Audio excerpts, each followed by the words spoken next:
Shalom saudara yang kekasih, bersama saya Pendeta Ram Kenny.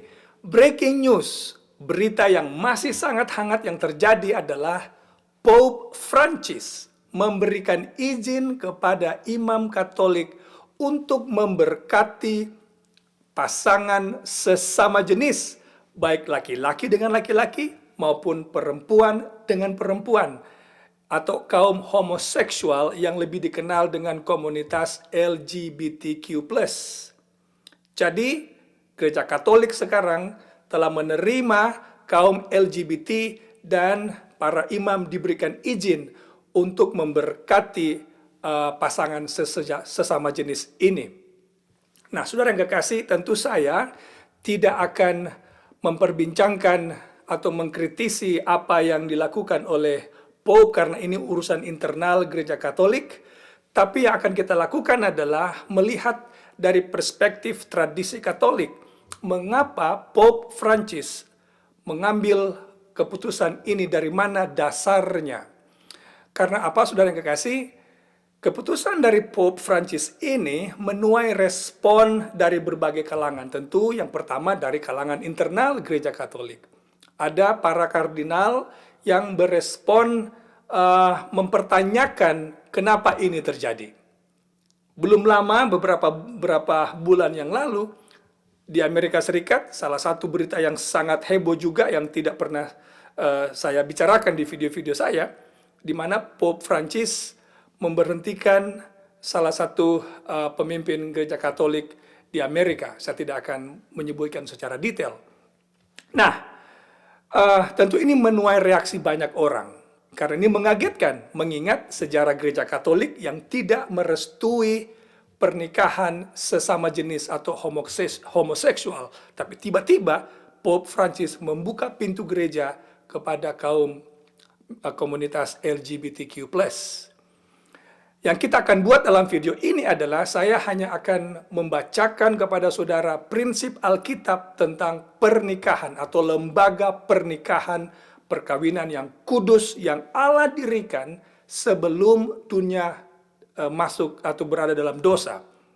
Karena ada dua lembaga yang Tuhan dirikan di Taman Eden sebelum dosa masuk. Yang pertama adalah hari Sabat, yang kedua adalah pernikahan.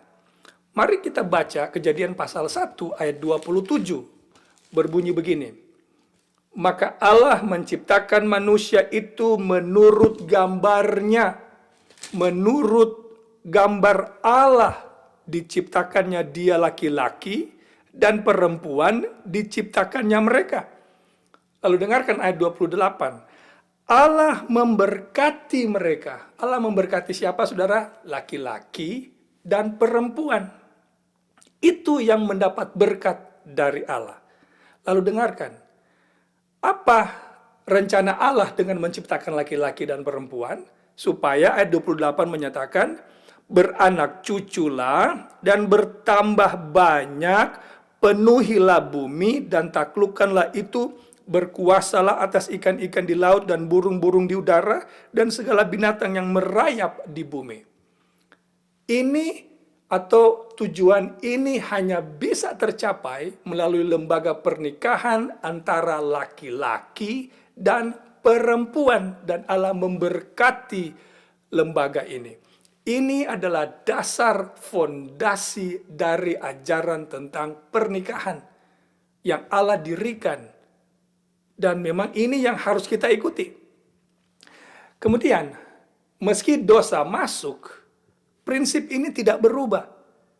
Meski situasi sosial mengalami perubahan, prinsip ini tetap sama dari zaman ke zaman. Mari kita lihat, coba kita maju sedikit. Dan mungkin kita bisa tambahkan Kejadian 2 ayat 23-24, perintah Allah tentang pernikahan bahwa laki-laki akan meninggalkan orang tuanya dan akan bersatu dengan istrinya, berarti laki-laki dan perempuan. Kejadian 19 sekarang, tentu saudara tahu cerita Sodom dan Gomora. Dari mana kata sodomi itu datang dari kata Sodom. Mengapa? Spirit Sodom adalah spirit homoseksual. Ketika orang-orang datang ke rumah Lot, mempertanyakan Lot, meminta Lot untuk mengeluarkan orang-orang asing yang kita tahu adalah malaikat dari Allah sendiri datang ke rumah Lot, katanya kami akan pakai mereka. Mari kita baca mungkin satu ayat saja. Kejadian pasal 19, kita hanya akan baca ayatnya yang kelima saja. Berbunyi begini, mereka berseru kepada Lot, di manakah orang-orang yang datang kepadamu malam ini? Bawalah keluar kepada kami supaya kami pakai mereka. Ini adalah homoseksual. Seksual yang menyimpang. Lalu, kita maju ke Imamat pasal 18 ayat 22. Apa kata Alkitab dalam buku ini? Imamat pasal 18 ayat 22 berbunyi begini. Janganlah engkau tidur dengan laki-laki secara orang bersetubuh dengan perempuan, karena itu suatu kekejian. Saudara, ini kekejian ini. Laki-laki dengan laki-laki, suatu kekejian. Demikian juga perempuan dengan perempuan adalah suatu kekejian. Ini firman Allah ini. Kemudian kita pergi ke Roma pasal 1. Dalam perjanjian baru sekarang, saudara, kita pergi ke Roma pasal 1. Kita akan baca ayat 26-27. Karena itu Allah menyerahkan mereka kepada hawa nafsu yang memalukan. Sebab istri-istri mereka menggantikan persetubuhan yang wajar dengan yang tak wajar. Demikian juga suami-suami meninggalkan persetubuhan yang wajar dengan istri mereka dan menyala-nyala dalam berahi mereka terhadap seorang terhadap yang lain. Sehingga mereka melakukan kemesuman. Dengarkan ini saudara, laki-laki dengan laki-laki.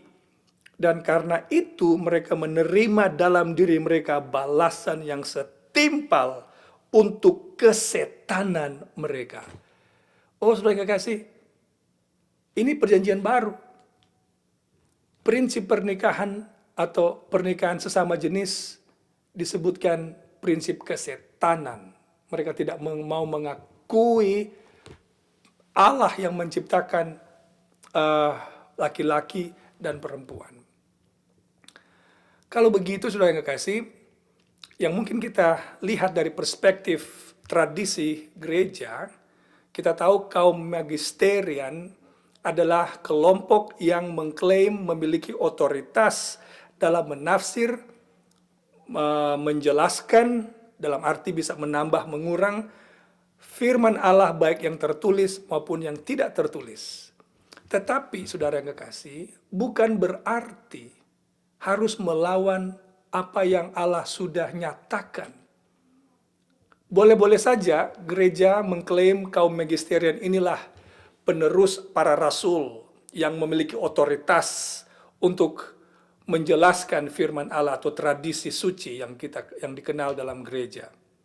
Saya sudah bahas ini pada video yang lain.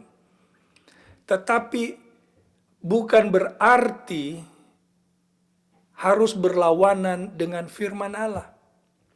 Nah, saya hanya mengajak saudara untuk memberikan pendapat saudara, reaksi saudara terhadap keputusan yang belum lama ini dikeluarkan oleh Pope Francis. Bagaimana menurut saudara? Cantumkan komentar saudara di bawah. Dan kami mengharapkan saudara boleh memberikan komentar yang bermanfaat, yang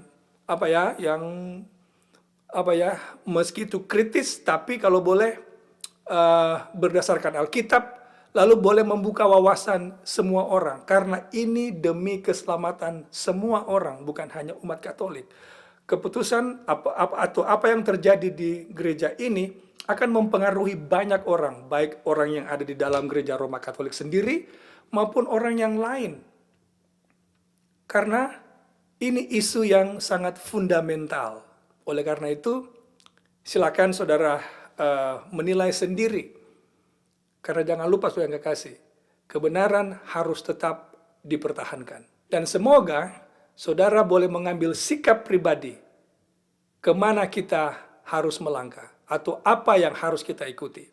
Bagi saya pribadi, saya akan tetap memilih mengikuti apa kata firman Allah. Ada tertulis. Tuhan kiranya memberkati kita sekalian. Amin.